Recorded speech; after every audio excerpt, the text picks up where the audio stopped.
suis le coach Rigo Gervais, entraîneur de l'équipe professionnelle du Stella Club d'Agamé.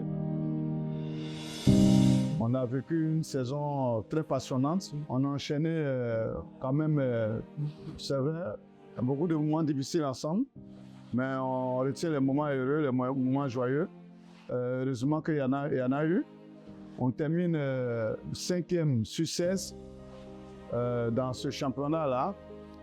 L'année dernière, on a terminé 6e avec 43 points. Cette année, on termine 5e sur 16 avec 45 points. Donc, véritablement, il faut reconnaître que cette année, en Coupe nationale, ça n'a pas trop marché parce qu'on a été éliminé encore par le même adversaire, la FAT, que nous avons éliminé l'année dernière en demi-finale. Mais cette fois-ci, depuis le 16e de finale, on a été éliminé. Mais quand même, au niveau du championnat, il faut dire qu'on a pu enchaîner jusqu'à avoir 45 points. C'est pas rien. Ça donne 13 victoires. 13 victoires, je pense que ce n'est pas donné à toutes les équipes. Surtout qu'on allait chercher ces victoires, il ne faut pas cracher là-dessus. 13 victoires, dont 2 victoires en aller-retour sur la SEC, parce que la SEC, c'est le champion en titre. Et quand on regarde que la SEC a eu 50 points et que le championnat a 56 points, ça veut dire que les 6 points que nous on a pris chez la SEC, c'est qu'il a manqué pour être champion. Donc, s'il y a une équipe qui a déterminé la SEC cette année, c'est nous. Je pense que les autres années, on ne réussissait pas à les battre. Cette année, on les a battus en aller-retour. On ne fait que titiller la Coupe d'Afrique. Même si on échoue au pied du podium à chaque fois, mais ça veut dire que quand même on est sur une bonne voie. Il faut consolider les acquis en renforçant nos faiblesses. Et c'est ce qui est en train d'arriver. Je pense que cette saison, on a beaucoup de satisfaction sur le plan des valeurs individuelles, parce que c'est chez nous que le joueur le plus décisif du championnat est Awa Jean-Charles. C'est chez nous aussi que le meilleur passeur du championnat aussi est Kouadjou Eloge. Et véritablement, ces joueurs qui sont en train de venir, il faut pouvoir les conserver. On a déjà des acquis avec des joueurs comme Adong. On a fait venir d'autres pour renforcer encore chaque secteur. Quand tu as Modibo et Youssouf en défense, dans le milieu, on a Samba qui est là. On a des joueurs comme Babi, Donald et autres. Donc, véritablement, ça veut dire qu'on a cette ossature là. Et puis derrière ça, on a commencé à mettre une nouvelle génération tirée par Ojo dans la première année. Ojo, Momo et autres qui sont venus s'ajouter. Je n'oublie pas Aye Kevin Idrissa. Ces jeunes-là se sont mis sur le premier lot. Et aujourd'hui, on voit qu'on a une équipe beaucoup plus stable. Il y a une nouvelle génération qui est en train de s'ajouter encore, les juniors, les U20, chapeautés par tout le groupe en bas. Je continue de leur dire merci pour tout le travail qu'ils ont abattu cette année au niveau des U20. Ça nous a permis d'avoir d'autres joueurs, et ça nous a permis de détecter encore d'autres joueurs et les ajouter à cette panoplie des joueurs-là. Quand tu vois des joueurs, les performances des joueurs comme Faré au milieu de terrain, il nous a été d'un apport appréciable, surtout au niveau des matchs allés. Il est venu renforcer ce milieu-là au moment où on avait beaucoup de blessés. Et ça fait qu'on a terminé les phases allées d'une bonne manière, avec beaucoup de victoires. Au match aller, quand on regarde, on a eu 23 points. Et au match retour, on a eu 22 points. Le premier fondement du Stella, c'est d'abord d'avoir des joueurs. Voilà, et on entend d'avoir des joueurs sur 3 générations, que ce soit la génération d'Adom, passée par la génération d'Ojo, aujourd'hui ajouté sur cette génération des Ziggy, le gardien U20 qui a terminé la saison d'une belle manière et qui a été même sélectionné en équipe nationale. Donc, ça veut dire qu'il y a toute une génération qui est en train de venir et que ce travail-là doit continuer à être boosté. La formation a été toujours le premier plan de bataille du Stella. Et à un moment donné, on l'a perdu et ça nous a coûté vraiment cher. Et on entend d'avoir une génération qui vient tout droit du centre de formation qui a envie de jouer, de mourir le maillot parce qu'ils portent d'abord nos couleurs du Stella. Et ça, c'est vraiment très intéressant. Particulièrement, il faut tirer une fière chandelle aux joueurs parce qu'ils ont fait une bonne saison. Cette année, à 7 journées de la fête, déjà, on était maintenu, on avait déjà 35 points. Ce match important contre l'Asie d'Abangourou, on l'a lâché, même si on menait, notamment malheureusement, on l'a lâché. Mais je veux dire que dans les années à venir, ça va nous servir ça serait des forces, parce qu'on sait là où ça fautait, et puis là où il faut pouvoir véritablement mettre assez de force. Et véritablement, nous, on a pu obtenir 45 points avec véritablement l'environnement qui est difficile, surtout au niveau des habits, tout et tout. Véritablement, faire la bataille, obtenir 45 points, c'est pas mal, mais il faut continuer à construire sur ça, parce que ça doit nous dire que l'année dernière, on s'est dit, si on n'a pas la Coupe d'Afrique, il faut qu'on ait plus de 43 points. On l'a eu. Il faut se dire l'année prochaine que si on n'a pas une Coupe d'Afrique, il faut faire plus de 45 points. Et c'est à ce rythme-là qu'on va pouvoir jouer la Coupe d'Afrique. Parce que la Coupe d'Afrique en elle-même, quand tu vas jouer la Coupe d'Afrique, il faut avoir des joueurs pour aller jouer la Coupe d'Afrique. Et nous, jusqu'à la troisième génération, maintenant, on entend d'avoir un groupe solide.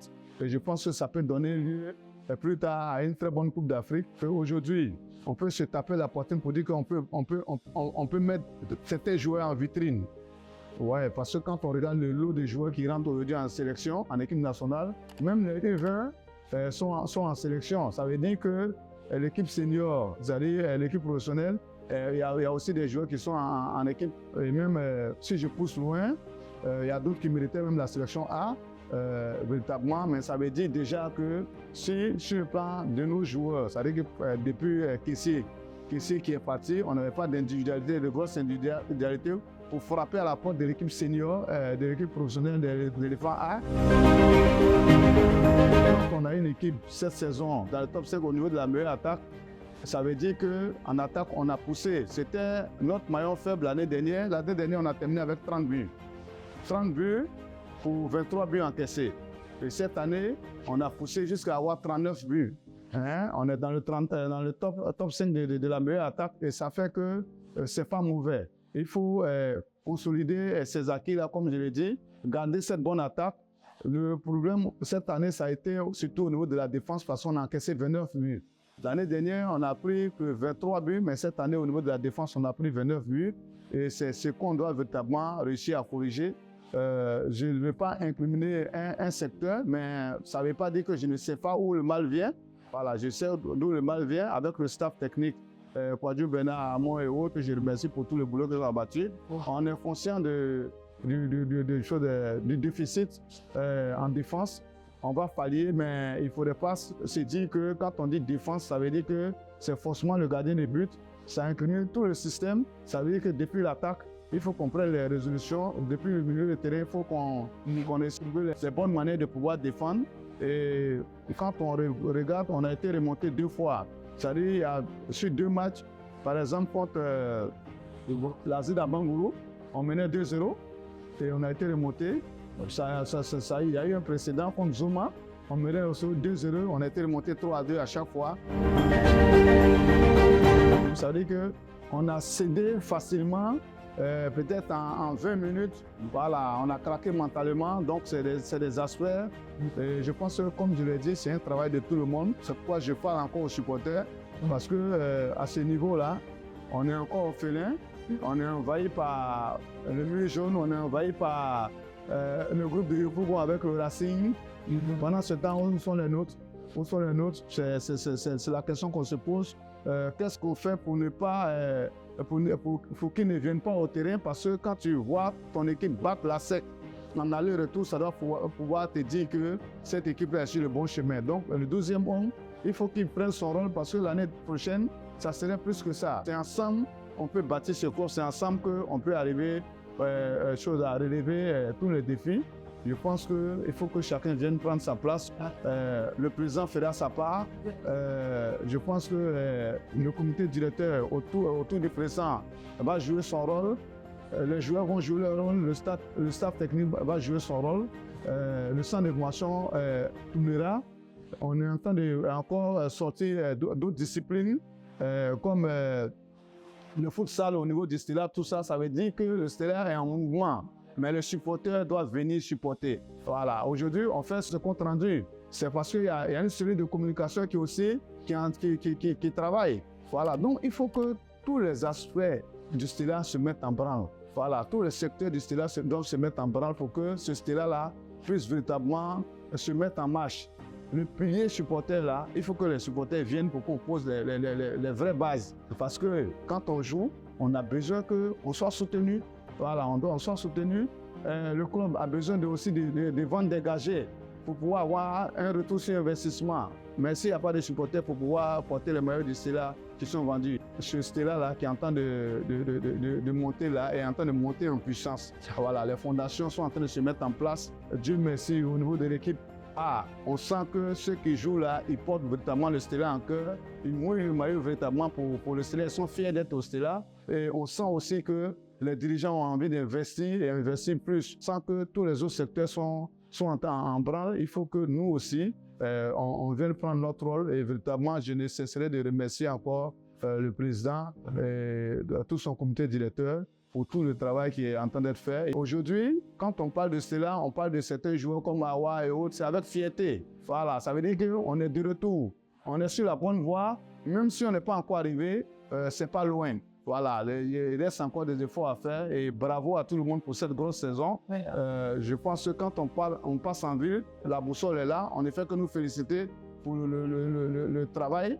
Il ne faudrait pas que les autres nous félicitent en dehors du Stella, que nous-mêmes au Stella, on ne soit pas satisfaits de notre travail. C'est vrai. D'une part, c'est un peu plus ambitieux, mais d'autre part, quand même, il faut reconnaître qu'on est sur la bonne voie. Une génération n'est jamais spontanée. Une génération se prépare toujours.